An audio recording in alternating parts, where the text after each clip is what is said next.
Voilà, donc ce que je voulais dire, c'est qu'à l'Institut de France, il y a 5 académies. L'Académie française, dont le secrétaire perpétuel est Hélène Carrère-Dancos. L'Académie des inscriptions et belles-lettres, dont le secrétaire perpétuel est Michel Zin. À l'Académie des sciences, nous sommes 2 secrétaires perpétuels, Catherine Bréchignac et moi-même. À l'Académie des beaux-arts, le secrétaire perpétuel est Laurent Petit-Gérard. Et à l'Académie des sciences morales et politiques, le secrétaire perpétuel est Jean-Robert Pitt. Diapositive suivante. Donc, les 5 à 7 de l'Académie des sciences sont un rendez-vous mensuel pour tous les publics, un mardi par mois environ, dans la grande salle où vous êtes. Donc, nous avons maintenant 2 grands cycles de 5 à 7. Ce cycle que nous appelons Histoire et philosophie des sciences, qui propose un éclairage sur de grands savants membres de l'Académie ou revient sur de grandes découvertes scientifiques avec un angle sociétal et éthique ou autre. Pour ces séances, l'Académie des sciences accueille aussi des lycéens et des étudiants des classes préparatoires et je pense qu'il y a dans la salle des étudiants ou des élèves du lycée Claude Bernard. Elle me sourit. Donc, dans cette année 2017, nous aurons plusieurs autres séances. La prochaine, le 3 octobre, sous la présidence d'Étienne Gis, l'espace a-t-il 3 dimensions? Puis, sous la présidence de Catherine Bréchignac, le 5 décembre, Scope de Martinville. Diapositive suivante. Lancé en octobre 2016, nous avons démarré un autre cycle qui s'appelle Rencontre avec un académicien. Et ce cycle propose une série de rendez-vous avec un seul académicien qui, après un exposé didactique et grand public d'environ 45 minutes sur son parcours ou ses recherches, reste avec le public et répond à toutes les questions de l'auditoire. Donc, la prochaine rencontre, c'est avec Philippe Sansonetti, l'infection est un métage à 3, pathogène, microbiote et hôtes. Puis nous aurons la chance d'accueillir Yves Coppens, la grande histoire de l'homme, la petite histoire d'un homme. Nous aurons la rencontre avec Catherine Bréchignac sur les nanotechnologies, puis avec Françoise Barré-Sinoussi, le VIH-Sida, émergence d'infection, des défis de la médialisation.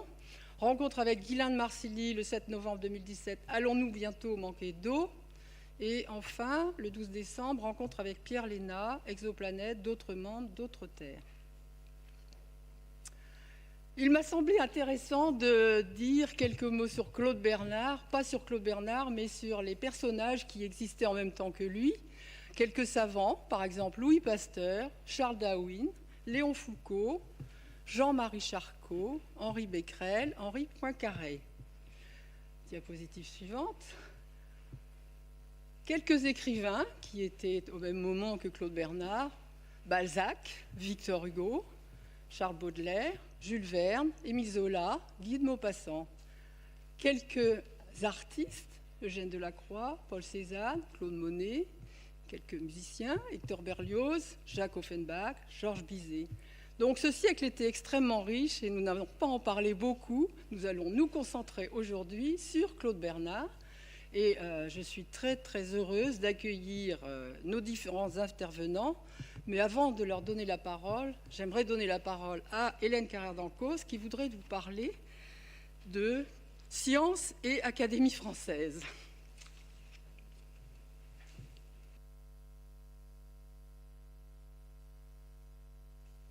Merci Madame le secrétaire perpétuel. Je ne vais évidemment pas vous parler de Claude Bernard. La tâche revient à mon confrère Amin Malouf qui occupe au 29e fauteuil, qui est le successeur de Claude Bernard. Donc c'est à lui de vous parler de son prédécesseur. Nous avons un grand sentiment de filiation à l'Académie française. C'est notre famille, notre fauteuil. Et je ne me permettrai pas d'empiéter sur celle de mon confrère. Mais je voudrais vous dire quelques mots précisément du lien entre l'Académie française et la science. Si je suis là, si l'Académie française et l'Académie des sciences siègent souvent ensemble, ce n'est pas seulement parce que nous sommes ensemble dans ce palais, c'est parce que nous avons des liens et parce que la science occupe une place particulière à l'Académie française. Pourquoi ? Je dirais d'abord parce que nos lettres patentes, celles qui ont consacré la création de l'Académie française en 1635, vous le savez, créée par Richelieu, disent « Le langage français est non seulement élégant, mais doit être capable de traiter tous les arts et toutes les sciences. » C'est cela qui est capital. Et ce lien entre la langue française Et les sciences, on le retrouve, cette exigence, on le retrouve dans les règlements qui ont été élaborés aussi à l'époque de notre fondation. Alors, c'est une grande préoccupation, et c'est une préoccupation qui traduisait, nous sommes en 1635, qui traduisait un climat nouveau. Ce climat nouveau, on peut dire qu'il a été illustré par Descartes. Et Descartes a montré que l'on pouvait écrire, parler de la science dans ce qui s'appelait la langue vulgaire, c'est-à-dire la langue française, mais dans une langue parfaite. Et on peut dire que c'est la référence un petit peu de l'Académie française pour montrer que, en fait, le latin n'est plus absolument la langue d'expression de tout ce qui est savant, et notre attention pour les sciences est une attention linguistique d'abord, parce qu'il faut comprendre ce qui est dit. Alors, la même chose, on peut dire la même chose de Pascal. Pascal a écrit dans une langue éblouissante, et il a exposé des problèmes scientifiques d'une façon remarquable, et Descartes et Pascal ont démontré, au fond, qu'entre la science et la langue, il y avait un lien extrêmement profond, qu'on pouvait être très savant, mais pas incompréhensible, et s'exprimer admirablement. Alors, on peut dire que le premier savant qui se trouve à l'Académie française se trouve à sa fondation. C'est ça qui est tout à fait intéressant. Avant même la fondation de l'Académie française, en 1634, l'Académie sera fondée en 1635, mais dès 1634, dans le petit groupe qui se réunit chez celui qui sera notre premier secrétaire perpétuel, Valentin Conrart, il y a un homme de science tout à fait remarquable, Bachet, sire de Méziriac, et ce Bachet, sire de Méziriac, était très connu, c'était un mathématicien très connu à son époque, et notamment qui avait écrit un petit ouvrage dont le titre montre très bien ses talents linguistiques, les problèmes plaisants et délectables qui se font par les nombres. C'est tout à fait magnifique. Alors, il a occupé le 13e fauteuil. Il n'y est pas resté longtemps. Et on peut dire, il a été titulaire du 13e fauteuil à partir de la fondation en 1635. Il disparaît en 1639. Et jusqu'en 1699, nous n'avons pas d'autres scientifiques, mais apparaît en 1691 un homme de science d'une qualité exceptionnelle, Fontenelle, le neveu des deux, et le lien que Madame Cossard a voulu montrer entre les diverses disciplines. L'environnement littéraire est très important. C'était le neveu de Pierre Corneille et de Thomas Corneille. Fontenelle a été reçu à l'Académie par son oncle Thomas Corneille. Pierre Corneille avait disparu, évidemment. Et Fontenelle a été véritablement... il a parlé de la pluralité des mondes d'une façon tellement littéraire que c'en est admirable. Fontenelle a passé 66 ans à l'Académie française, ça n'est pas rien. Il a été doyen de l'Académie française et il a failli être notre premier centenaire. Et il est mort à 100 ans, moins 3 semaines, et nous avons attendu jusqu'à la fin du siècle passé pour avoir un centenaire. C'est vous dire que c'est une qualité rare et que l'héritage de Fontenelle était difficile à dépasser. Bon, mais surtout, je dirais que Fontenelle a été secrétaire perpétuel de l'Académie des sciences. Il a été élu à l'Académie française en 1691, en 1699, il est élu secrétaire perpétuel aux sciences.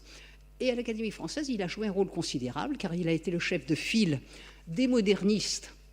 Il ne s'occupait pas que de sciences.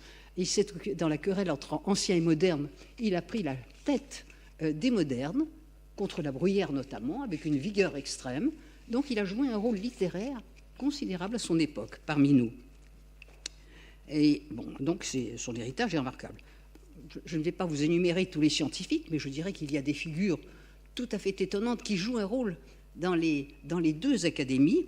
Bon, on a d'Alembert, qui non seulement a été une des figures les plus imposantes de l'Académie des sciences, mais qui a été secrétaire perpétuel de l'Académie française et qui était un écrivain tout à fait admirable. Et je dirais qu'en ce qui concerne d'Alembert, je me suis beaucoup penché sur la question.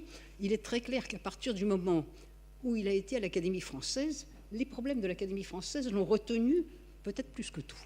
C'est tout à fait saisissant. Je ne veux pas d'ailleurs le kidnapper. Mais enfin, après lui, des tas d'hommes de sciences comme Buffon, Flourens, un physiologiste, à qui succédera Claude Bernard. Bon, je ne vais Et après, tout ce que vous voulez, Pasteur, la liste est extrêmement longue. Ce que je voudrais dire ici, je voudrais citer quelqu'un d'autre ici, c'est le baron Fourier, un personnage tout à fait étonnant, et je le cite d'autant plus que j'espère que nous ferons quelque chose en commun sur Fourier. Fourier était un mathématicien et un géomètre génial, je pense. Il a été très tôt nommé professeur à l'école polytechnique.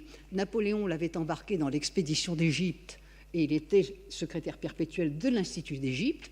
Puis il est élu à l'Académie, il revient, il est élu à l'Académie des sciences comme dans la section libre. Et Louis XVIII n'a pas approuvé. Mais l'année suivante, l'Académie des sciences l'a récupéré.